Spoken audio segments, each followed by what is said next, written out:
5 years ago, when my girlfriend, still just an extra earning a paltry sum daily in Hengdian, I secretly invested in several films, stipulating that she had to play the lead roles. I became the silent, major financial backer for her entertainment company. 5 years later, on the day she became the youngest ever Best Actress, I proposed. She responded by slapping me across the face and sneering, "Take a good look at yourself in the mirror. What do you think you are? I'm an award-winning actress now. You think you're worthy enough to marry me?" On the very day my girlfriend, Sophie, became a star, she ordered a dozen bodyguards to break my leg. As I lay helpless, she ground her stiletto heel into my wound, twisting and pressing, inch by agonizing inch. My once well-shaped right leg was twisted and broken beyond recognition. I looked up through the agony, and she met my eyes, her gaze triumphant and cruel. "Does it hurt?" she asked. How could it not hurt? She was the woman I loved most, the star I had single-handedly created. Yet, she was so incredibly brutal to me. The pain contorted my body, but then, fueled by bitterness, I laughed. "Sophie, is this the surprise you promised me yesterday?" She used her heel to lift my chin, then leaned close to whisper in my ear, her voice like poison. "The biggest surprise is still to come. Big brother." The makeup room door suddenly burst open. My 8-year-old sister, Lily, was dragged in by tattooed bodyguards. Her clothes were torn, her face streaked with tears, and the men's hands were all over her fair skin.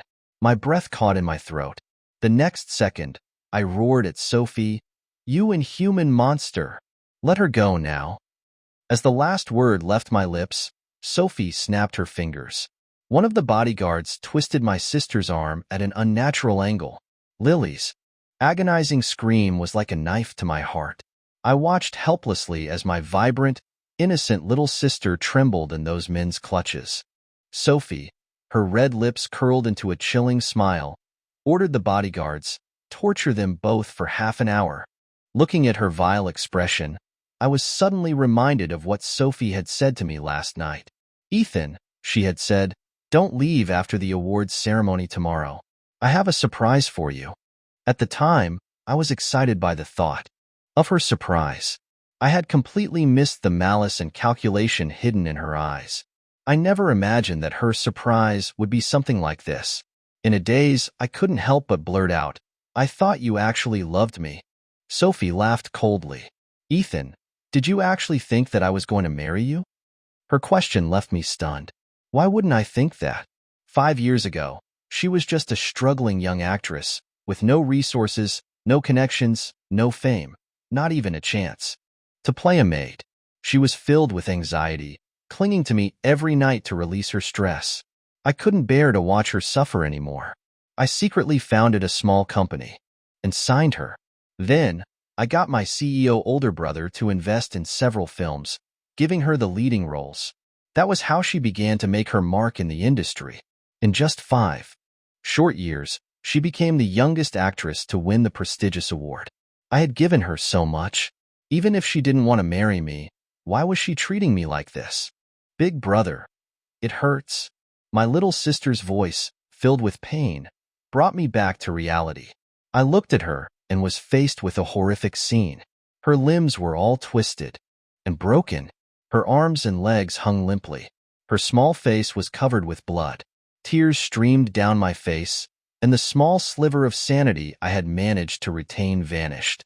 I turned to Sophie, frantically demanding, "Sophie, why are you doing this?" "Sign this," she said. A stark white document was thrown at my feet. I looked at the agreement, a chill running through me. Sophie had gone insane. A breakup agreement? "You can't reveal our past relationship? You must leave the city of Beijing forever?" I stared at Sophie, incredulous. "If you wanted to break up, you could have just said so. Why do all this?" Sophie stood up and responded, "Would you have easily agreed otherwise?" With those words, she stepped on my little sister's broken hand. My little sister's anguished cry ripped through the air. I lunged forward, trying to push Sophie's foot away, but she kicked me back with her heel. "Sign it," she ordered. I endured the sharp pain in my chest and signed the agreement. The moment the document was pulled away, she released Lily. I immediately held Lily in my arms, watching her mangled limbs and her small, bloodless face. My heart was breaking. Sophie was an absolute monster. Just then, Lily weakly opened her eyes. She was crying in pain. She looked at Sophie and said, between sobs, "Sophie, you're so bad. Why did you let the bad men hurt me and Big Brother? When Big Brother, Ethan, gets here, he'll—" Before she could finish, Sophie laughed. It was a cold, mocking sound. She then ordered the bodyguards to forcibly take my sister from my arms. She grabbed Lily by the hair, completely disregarding my little sister's cries, and threatened me coldly. "Ethan, don't think I don't know about your manipulations." She held out her hand and said to the male assistant, "Bring it here." The assistant handed her another agreement. She slapped it on my face and said, "Terminate the agency contract that bound me to you. Otherwise, I'll snap your little sister's neck." As I read through the document, a cold dread enveloped me. A termination agreement. So, she knew. She had always known that I was the one who had signed her. When I signed her, I had thought about telling her, but I knew she was prideful and would be hurt if she were seen as a beneficiary of connections. That's why I concealed the fact that I was the owner of the company and never told her. About my wealthy older brother, I had just provided help in secret. Yet, she knew that I had helped her through the most difficult time. And this was how she repaid me? All that I had done for her, in her eyes, was a manipulation. Then, Sophie's voice again reached my ears. "Ethan, sign it quickly." She looked at me coldly. Her eyes, once clear and bright, were now filled with only greed. At this moment, a laugh escaped me. I was laughing at myself, at my inability to recognize her true nature. I laughed at her narrow-mindedness. If she had known that I was the heir to the Gu family, the most influential family in Beijing, and that Gu Shi, a ruthless power broker, was my brother, she would never have done this. She may be an award-winning actress, but that meant nothing to my family. However, I had no intention of revealing my real identity. Once I realized this, I calmly spoke up. "I'll sign, but you have to take Lily to get treatment first." I thought that Sophie wouldn't easily agree, but to my surprise, she smiled and replied, "Okay, I promise." Then, she clapped her hands, and two people in white coats entered the room and took Lily away for treatment. I felt a wave of relief. I signed the agreement. As soon as my pen lifted from the document, Sophie snatched it away. She held it in her hand, her body trembling with excitement. A warped, twisted sound escaped her throat. "Ethan, I spent half a year finding out that you are the actual owner of the agency I was signed with. Now I'm an award-winning actress and have access to anything. And yet you thought you could control me with your small company? You're such a schemer. Now that I'm free, I'm going to sign with a big company, rise to a higher level." Looking at her near-manic state, I was filled with fear, but also a sense of relief. If she hadn't exposed her true self now, if I had actually married her, the consequences would have been unimaginable. I was desperate to get away from her. "So," I said to Sophie, who was still practically vibrating with exhilaration, "I've signed the documents. I'm taking Lily to the hospital." Then, I turned to leave, afraid of what she might do next. But, as fate would have it, I had barely taken 2 steps when I heard Sophie's voice. It was laced with a sinister laugh. "Ethan, did you really think I would let you leave?" Every hair on my body stood on end. I was pierced by a feeling of imminent danger. I stopped and turned to look at her. She was holding the separation agreement I had just signed, waving it in the air. My eyes locked onto that document. Somehow, the agreement, which should have been a breakup agreement, had changed into an organ donation form. "Ethan, you're so stupid. Did you really believe I would let you sign some useless breakup agreement? And didn't you notice that your little sister hasn't made a sound?" Sophie's demonic voice echoed in my ears. It hit me like a thunderclap. My mind went blank. The breakup agreement was a fake. What I had actually signed was an organ donation form. She never intended for me or Lily to leave here alive. Lily. I spun around and ran towards the direction where Lily was taken, my heart filled with terror and panic. Run. Run faster. Maybe she will have enough breath left to say goodbye. Everywhere, there was blood. My little sister lay on the floor, like a discarded, mangled plastic bag. Her small face was pale and stiff, devoid of any life. Her beautiful eyes were now just two bloody holes, and her body was shattered beyond recognition. I held her, numb, collapsing onto the floor in the empty room. Blood continued to seep from her wounds. Her hollowed-out body felt feather-light, yet, when I held it, it felt like a crushing weight. Lily. Lily, wake up. It's my fault. It's all my fault. I got you involved. Please wake up. I'll take you for ice cream. I'll buy you as many as you want. Just wake up and look at me, okay? I spoke to Lily again and again, hoping she would show me her innocent smile again. But she would never answer me. She would never wear her little princess dress again, begging me to take her to the amusement park. She would never hide away to eat ice cream secretly, and then, when Big Brother found out, hide behind me asking for protection. She was the apple of our family's eye, so vibrant, so bright, so innocent and sweet. Now, only her cold corpse remained in my arms, the sticky blood clinging to me like a spiderweb, suffocating me. Sophie came up from behind. Her voice seemed to echo from hell, constantly ringing in my ears. Ethan, don't blame me. It's not my fault your little sister died so young. After only donating a liter of blood, you can only blame her bad luck. To make good use of her, I had to take out her organs and use them as experimental material too. She came in front of me. I looked up in fury and screamed at her. Do you know that what you did is murder? Sophie responded indifferently. Her blood type was exactly what I needed. It's just her bad luck. Hearing those words, my heart ached so badly that I almost passed out. A demon. Sophie was an absolute demon. She had actually gotten involved in organ trafficking. Sophie, I've given you everything you wanted. Why did you still have to kill for money? Are you insane? Upon hearing that, Sophie gave me a meaningful smile. For money? Aren't you also just after that money? I saw the test results you were secretly doing. You wanted to take the reward money for a kidney from the wealthiest man in Beijing. Old Mr. Gu behind my back, didn't you? Hearing her mention this, I stared at her in disbelief. I understood why she was so crazy. Not long ago, my father had fallen gravely ill and needed a kidney transplant urgently.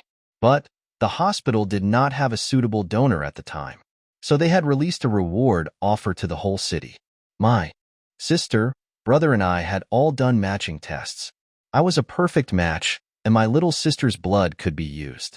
She had probably seen mine and my little sister's results, and since I had always hidden my identity from her, she had assumed that I wanted that reward money behind her back. At this moment, she said to me excitedly, "Do you know how I was so successful in the entertainment industry all these years? Gu Shi, the heir to the Gu family, favored me very much. He gave me so many endorsements. Before, at Fashion Week, I asked him why he helped me so much. Do you know what he said? He said that if I became an award-winning actress, I'd be qualified to marry into his family. He told me to keep it up. That's the Gu family. Now that I am an award-winning actress, and coupled with Mr. Gu's dire health these past few weeks, and since you and your sister were a match, I'll save old Mr. Gu with your organs. Gu Shi will definitely marry me. I'll become a Gu family wife." I was stunned as I listened to her words. I remembered what my brother had said. If Sophie could become an award-winning actress, it meant that she was capable and not just a pretty face. He was willing to help me plead with my parents to allow me to take her home. At the time, he guaranteed that Sophie would not dare betray me. I had been confused then, but now I understood. It turned out that my brother was trying to rein Sophie in, but, sadly, Sophie, this fool, never considered that my family had two powerful men in it. My brother handled the outside, expanding the family's influence, and I handled the inside, planning and managing the family's business. When my brother said those words to her, he meant that she would marry me, but she thought that my brother wanted her. She was absolutely foolish. Looking down at Lily's cold body, a deep grief filled me. Even if I told her my real identity, Sophie would never let me go now. She would probably kill me too. But I would make her realize just how foolish she was. Wasn't she trying to marry into the Gu family? Then I would tell her the truth. I told her, mockingly, "Sophie, haven't you considered that I also have the last name, Gu? I'm also a member of the Gu family." After hearing my words, Sophie was stunned. But the next second, she stepped on my neck with her heel and scoffed, "You're a Gu family member? I have been with you for 5 years. How would I not know?" "You fool. Do you think you can lie to me?" As I was suffocating, Sophie suddenly took her foot off my neck. She said coldly, "Ethan, I am going to give you 2 choices. 1, like your sister, I will drain all your blood, then tear your organs out. You've already signed the organ donation agreement. I will not be held responsible. 2, when Gushir arrives, you will cooperate with the live transplant. Don't say anything you shouldn't say. You can choose between having all your organs taken or just 1 kidney." I collapsed in Lily's blood. I looked at Sophie's crazed face and her ridiculous choices. I couldn't help but smile. I had thought that I was about to die today, but she was going to send me to my brother? "Sophie, you have decided to walk through the gates of hell on your own accord." "Okay, I agree. I choose option 2. Sophie had me cleaned up and changed my clothes.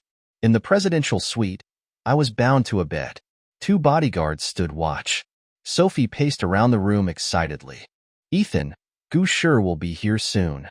When your kidney saves Mr. Gu, and I marry into the Gu family, I will treat you well." She then came to the side of the bed and threatened me with a cruel expression. "Don't forget that I have that organ donation agreement you signed. I can make you disappear legally at any moment, so you better not try anything." I looked at her almost manic expression and thought of my little sister's tragic death. I wanted to tear her limb from limb. Just then, my brother walked in and said impatiently, "Sophie, what are you doing? Why did you suddenly say you have a surprise for me?" When I saw my brother, I almost yelled, but Sophie slapped me and said through gritted teeth, "You dare to yell? Have you forgotten how your little sister died?" My brother saw that I was tied up. He paused in shock, then his eyes flashed with a cold fury. Then Sophie ran to him and said, with a flirtatious tone, "Young Master Gu, this is the person who is a match for old Mr. Gu.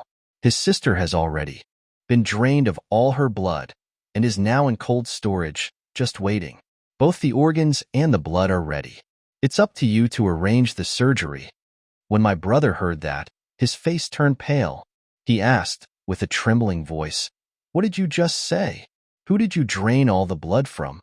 Sophie, caught up in her joy of being about to marry into the Gu family, didn't notice the storm brewing on my brother's face. She explained, "This person has a sister, her name is Lily, and she has the perfect blood type to match Mr. Gu. So, I sent people to drain her blood. I didn't expect her to die, but that's fine. I can deal with that." Before Sophie could finish speaking, my brother grabbed her by the neck and yelled, "You killed my sister!" Sophie looked shocked. Her eyes widened. Her face was white, then green. Finally, she managed to say, with a trembling voice, She was your sister?" My brother pointed at me and asked Sophie, "Why did you tie up my brother? Our family has never done anything wrong to you. Why did you hurt us?" My brother's face was dark with anger, and his hand tightened around Sophie's neck, as if he wanted to strangle her. The 2 bodyguards saw this and hurried to stop him. My brother released Sophie, who fell to the ground, completely limp. He rushed over to untie me, his brow furrowed with concern. "What happened?" Suddenly, Sophie grabbed a chair and hit my brother's head with it. Then she yelled, "If that's the case, you should all just die." The chair was made of solid wood. If it hit my brother, it would cripple him, if not kill him. I pushed my brother out of the way and was hit hard on my shoulder. A sharp pain shot through my body. Everything blurred, and I passed out. When I opened my eyes, I was lying in a hospital bed. The smell of disinfectant filled the air. My mother and brother were sitting by my side. Several bodyguards were standing, guard at the door. When my mother saw that I had woken up, she poured honey water from a thermos and said, "My son, you have been unconscious for a day. Drink some water." I felt a terrible thirst, so I took the water and drank it all. Then, with some difficulty, I asked, "Was Sophie caught?" My brother's expression was grave. "No, that evil woman escaped, but Dad has issued an arrest warrant, and the police are searching the whole city. We will find her soon." I felt a sharp pain. The thought that that monster Sophie was still running free made me want to take a knife and stab her until she was covered in blood. I was silent for a long time, and before I could speak, tears started to flow uncontrollably. Where is Lily? Where is my sister? I couldn't accept that Lily was gone. Maybe it was all a dream. Since I was okay, perhaps she was too. Perhaps she was not dead. Perhaps she was still alive. When they saw the hope in my eyes, my brother turned away, and my mother said, through her tears, Lily is in the morgue. The police managed to recover all her organs, and the coroner has repaired her body." I felt like my brain had stopped functioning. This was so unreal. But I knew I couldn't collapse. Sophie was still out there. I needed to be strong and capture that killer. I need to see her. I tried to stand up and endured the pain from my shoulder. I need to see my sister. The morgue was cold, the air chilling me to the bone. I couldn't imagine how my innocent and lively little sister had ended up in this cold, sterile place. She was only 8 years old. A coroner stood at the side. The autopsy report is out. The cause of death was shock from blood loss. In addition, her corneas, kidneys, and other organs were removed. The police have retrieved all the organs, and the doctors and buyers have been arrested. It was only when I saw Lily, peaceful and whole again, that reality hit me. I could no longer deceive myself. My little sister was dead. That sweet little girl who followed me everywhere was really gone. But this time, I would not just cry. I would become a responsible older brother. I wiped away my tears and said, I want to hold the grandest funeral for my little sister. My brother and mother held me, looking at me, concerned, as if I would pass out. Your shoulder isn't healed yet. Why don't we wait a bit before we plan the funeral? I shook my head. No, I am still okay. The funeral needs to be soon. I know how to catch Sophie quickly. The funeral was 3 days later.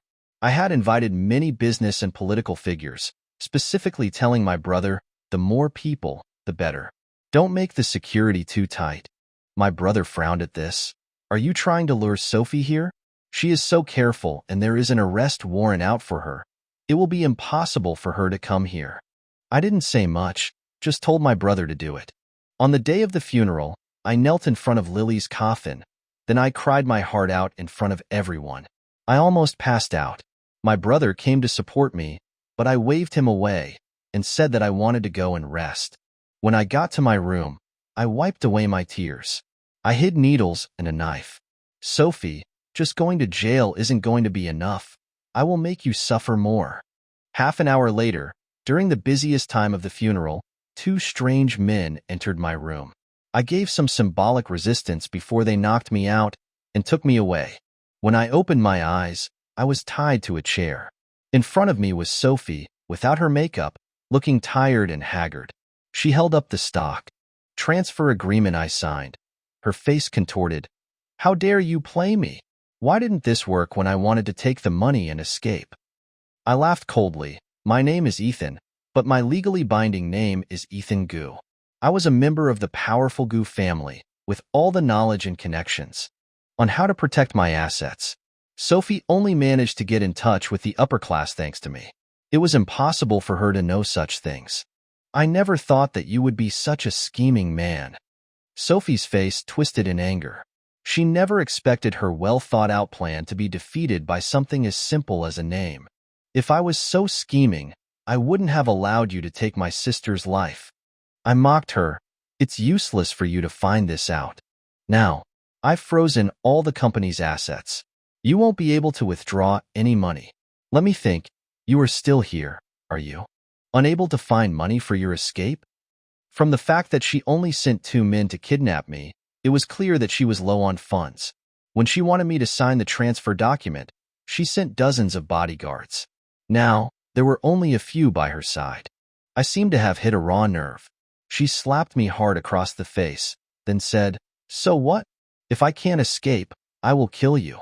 If I have a rich young master go down with me, it's not a loss." I said back, "You wouldn't dare kill me. You kidnapped me, but you have not killed me. You want to use me to get money and connections to get out of this situation, right? If I die, you will have no bargaining chip." Sophie was silent for a long time, her face filled with anger and frustration, then said, "You weren't like this before, Ethan." I replied coldly, "The Ethan you knew has already been killed by you." Sophie suddenly sighed and crouched in front of me. She caressed my face with her slender hand and said, "Why do you hate me so much because of your little sister? You know that I had a difficult childhood and finally climbed up in the world. Even though I don't have anything now, I realize that as long as I have you, it is enough." She looked at me with a loving expression. Her eyes, which were once full of malice, were now filled with tenderness. "Let us forget the past and start again." "How? About it? You don't blame me for killing your sister, and I won't blame you for taking everything from me. Let's go to Myanmar together and start a new life." I paused in shock and looked at her. A dazed expression spread across my face. "Really?" Sophie's face lit up. "Of course. After all these things happened, I have realized that I really love you. It was my fault that I could not understand my own heart, which is why I wanted to use you. But now I know that I only love you." I looked at her with suspicion. "I don't believe you. You have to kiss me first." Sophie's eyes flashed with a hint of mockery and joy. Without saying a word, she moved closer. Just as she was close enough, I clenched the embroidery needle I had hidden up my sleeve and stabbed it into her eye. She screamed in pain and fell to the ground, covering her eye. I pulled out the knife I had hidden and stabbed her ankle, pinning her leg to the ground. Sophie's screams echoed through the empty factory. The bodyguards rushed in, but when they saw Sophie on the floor and me covered in blood, they all froze. I saw that they were about to stop me, so I tossed my watch, disguised as a tracker, onto the ground and said, "This is a military tracker. The authorities and my family will be here in 3 minutes. Think about whether or not the money she paid you is worth your life." The two men looked at each other. After some hesitation, they decided to throw down their weapons and run away. Sophie looked at the 2 remaining bodyguards who had been sent to kidnap me from my home. She yelled, "What are you waiting for? Catch that bastard." One of them said apologetically, "I am sorry. The gentleman over here offered me more money." The other added, "Stop wasting time. Let's go." I watched as the expression on Sophie's face changed from anger to despair. I moved a chair over, sat down in front of her, and said, "You thought you sent people to kidnap me? I actually want to find you. Did you not expect that? Your bodyguards were already bought by me when they were at my house." Sophie struggled to breathe. She then looked at me with a pitiful expression. "Ethan, I don't want to go to jail. I really love you. Have you forgotten how in love we used to be?" I ignored her and said, "I have thought a lot about this. I have thought about it for a long time. I think it's too easy for you to just go to jail. You know that there would be a lot of time between when you were caught and when the sentence is carried out. So, instead of letting other people capture you, I would rather catch you myself." I picked up the watch from the ground and said, "I lied to them. This is indeed a tracker, but I deliberately delayed it by half an hour. The police will not be here in 3 minutes." I picked up the cudgels left by the bodyguards and turned towards Sophie, who was now on the floor and looking as pale as a ghost. "I've set aside the next half an hour just for you." I used the wooden rod and broke Sophie's bones, one by one, first her ankles, then her knees, fingers, and elbows. At first, Sophie begged for mercy, then started to curse me. In the end, she couldn't even talk and only screamed in pain. While I was hitting her, I said, "Lily was in the same pain as you are now, and you need to be in more pain so that you can pay for your sins." I only stopped when her limbs were broken. "Stop hitting me. Please stop hitting me." I pointed the rod at her head. Her eyes were full of pain and fear. Please, don't kill me. You can't kill me. If I die, you'll go to jail too. I ignored her. In the face of death, she tensed up and closed her eyes, her cheeks twitching. I used all of my strength and hit her. Bang! A loud crash echoed through the factory. The wooden rod broke in front of me. Sophie stared blankly at the broken wood beside her head. Her body shuddered. She seemed as if she had been scared to the point of insanity. I laughed coldly. I won't waste my life by killing you. You are a piece of trash. Go rot in jail, you cripple. Why? Sophie started to cry, hysterically. She no longer had a single trace of the grace of an award-winning actress. I could hear the sirens in the distance, so I sat on the floor, exhausted. What would it matter if Sophie died? Lily would never come back. The police and people from the Gu family came to clean up the mess. My brother yelled at me afterwards. If you want to do something to her, wait until she's in jail. Why would you take such a risk? What if she went crazy and wanted to drag you down with her? I shook my head. How long would it have taken? I had to use myself as bait. If I didn't, and she decided to run overseas, it would be even harder to catch her. My brother tried to scold me again. My eyes turned red. Even though Sophie had been arrested, my hatred was not alleviated. When I close my eyes, I can only see Lily's face, covered in blood. If I don't personally hurt Sophie, I won't be able to sleep. Moreover, a simple death is too easy for her. I took a deep breath. I made a mistake too. If I hadn't been so blind, Lily wouldn't have been dragged down. I indirectly killed my little sister. My brother did not say anything. He pulled me into an embrace and tried to comfort me. Ethan, don't do this to yourself. If Lily was still here, she wouldn't want to see you like this. My brother was right. If Lily was still alive, she wouldn't want to see me being eaten by grief. I couldn't stay stuck in negative thoughts. I took care of everything, then established the Lily Gu Foundation, which was dedicated to helping children in impoverished mountain areas. I also hired a team of investigative journalists to seek out and expose illegal organ trafficking, illegal transplants, human trafficking, and other criminal activities. While I was busy with my charity work, Sophie and her cronies were also sentenced. Sophie was found guilty of murder, organ trafficking, robbery, and aggravated assault. She was sentenced to death, to be carried out immediately. Her cronies were also given prison sentences from 5 to 15 years for illegal medical practice, illegal organ transplant, and attempted rape. On the day of the sentencing, I went to Lily's grave with the documents. I burned the sentencing document for her. Lily, the guilty have been punished. I hope you are in a better place now. Every year on the anniversary of her death, I would go to visit Lily. I would drink alcohol and talk to her. I sponsored 2 times more students than last year. I am really amazing, aren't I? If only you could see it, Lily. I would fall asleep, still hazy, and in my dreams, Lily would be in her princess dress, holding my hand. Big brother, you need to drink less. It's not good for you. Next time you come visit me, you can only drink orange juice. Okay, I will listen to you. Later, I stopped drinking alcohol and started to drink orange juice. The Lily Gu Foundation grew and did great work. I wish that there was no more evil in this world. The end.